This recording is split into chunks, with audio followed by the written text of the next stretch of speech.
I would do any fucking thing to make him not kill himself. Right, but what if he was terminally ill? If he only had a couple months lived, yeah, if he was terminally excruciating ill. pain. That's what I'm talking about. I'm talking about death with dignity. I'm talking about people who cannot kill themselves and can't even move, can't get to the doctor to get the medicine. They need the doctor to come to their home and prescribe the proper medicines, and then they can take it at their own leisure. So the family has to decide.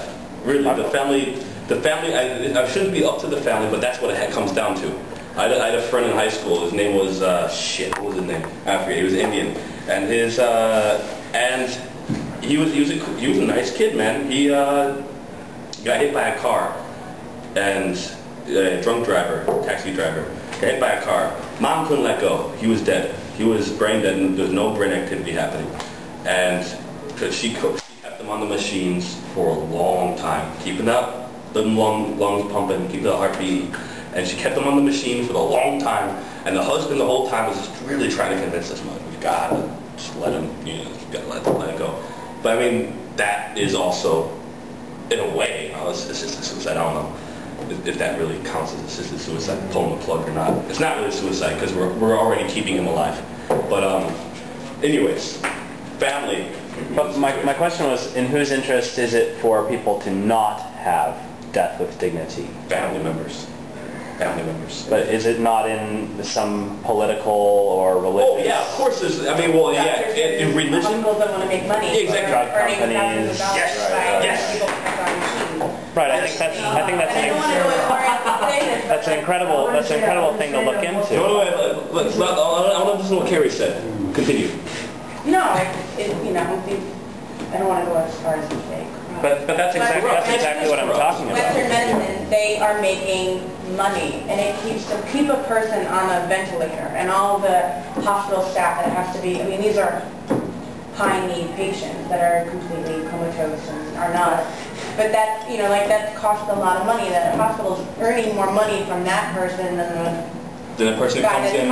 It's curable. Oh shit, we can cure him. Fuck. How many persons are kept like that every year? Not that many. But I think that the more challenging is for go to like political leaders, religious leaders. Well, that's the thing. They want to have, especially religious leaders, they want to have a monopoly. They need the support. They need the support of the church. So of course it's a political decision. Dude, in all honesty, the amount of pull that Christianity has in America, who the fuck is gonna say I support euthanasia? No one will, because they will not be elected.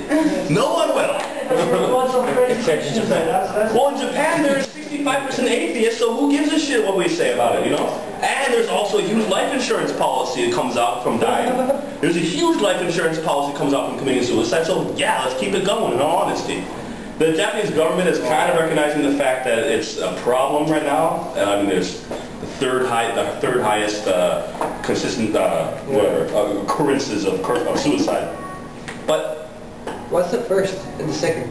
I wish I knew. Because Taiwan is very high as well. Taiwan is very high, and actually, there's another anecdote. I'm very sorry that I forgot this anecdote. You just remembered it. Maybe remember it. I had two students. I'm an English teacher, despite my horrible fucking English. And I speak very good French, though. I'm sure you noticed. But I'm a horrible English. Anyways, I had two students, and they actually, right now, and I'm not really supposed to talk about, I'm not going to mention any names. I can only mention their first English names anyways. But they're both deceased right now. Because right now and before and later also, yeah, and they were good kids. The girl is the daughter was 17. Oh, what happened? No, thank you. You're doing Carrie's job. Carrie was supposed to do this shit. Carrie was supposed to tell me. So sorry. The anecdote is that they are dead because their parents lost their company, and the parents decided, well, this is what we'll do. We're gonna give our kids some sleeping pills, put them to sleep, light a little fire in the house, and we're all gonna die together. That's the most famous way of killing suicide. What?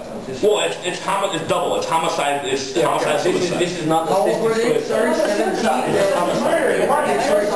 17 and... What was their wasn't good. The girl was either 16 or 17, almost about to be an adult. But that's just, you're right. He's right. It's completely aside from the situation. But I responded because you said it happens a lot in Taiwan. That's actually why I responded. Yeah. But it's fascinating because it speaks about the cultural conditioning. Yes. Like you say, oh, the love of parent towards their child is so sick. It's it's biologically, it's inherent to the human being and something. But then you see a culture that actually thinks that, well, I don't want to give anybody. Not the whole culture. Not the whole culture, but it's cultural specific. You don't see this in Christian family. That's true. In Christian societies, right? So, and then they basically think in terms of, I mean, by far, well, most of the time Hispanics don't do that, but they would think in terms of, I don't want to inconvenience the others, I don't want to inconvenience everybody, and maybe on the other world, we can all be together. So they also think in religious terms. They don't see it as we'll burn forever in hell, but we'll be all together in the other world. And we don't want to inconvenience everybody, and 不好意思大家. Yeah. And 失联吗? yeah. It's all about the face. It's all about the face. And if we show to the world that we basically do everything with us, it basically our face will be also washed in a way. Maybe the Taiwanese would like to mention something about it. Yeah. No. I want to hear what he has to say. He just said, repeat it one more time. Oh, I'm sorry. Okay, well, Did you hear that? okay, I'm saying that in Taiwan, when a whole family commits a suicide, Yes. right? And they Parents also commit suicide for they their also take the children as well, right? Sometimes, not yet, but sometimes. And when they do that, the reasons for that is because maybe one reason is that they think in the other world it will all be together. That's one reason. Yes. The other reason is that they think 不好意思大家, we don't want to leave anybody a burden with the children, so we want to take, so Okay, but this is not euthanasia. it's not euthanasia. So euthanasia, so we better Let's stop talk here. about this one after the backwards in the park. Okay, We actually have to move out. we have 2 more minutes. 2 more minutes. Yes, 2 more minutes. If Let's anyone have a very brief statement, please. If not, We'll mention I will have one last outside. question, a technical Yes, question. please. Like, do you have any information about the relationship between euthanasia and death penalty? Like, in the attitude of the countries, like, do you have any data about how is this related to each other? You can't kill yourself, but I'm going to kill you. Actual data. There we go. He just fucking did. He just made the correlation right there. No, in all honesty, it's no, I don't have any data. I wish you would have given this question beforehand. I could have tried to put something together. Okay. Give myself. If you try to kill yourself, I'm going to kill you. In whole Europe, there is no death penalty, but there are like 4 or 5 countries that euthanasia is lawful. Okay. So, like, how about the States, for example? The States is man, it's fucked up. In all honesty, I really hate the politics in the States. I hate the government in the States. I can't stand it. Okay. Donation boxes.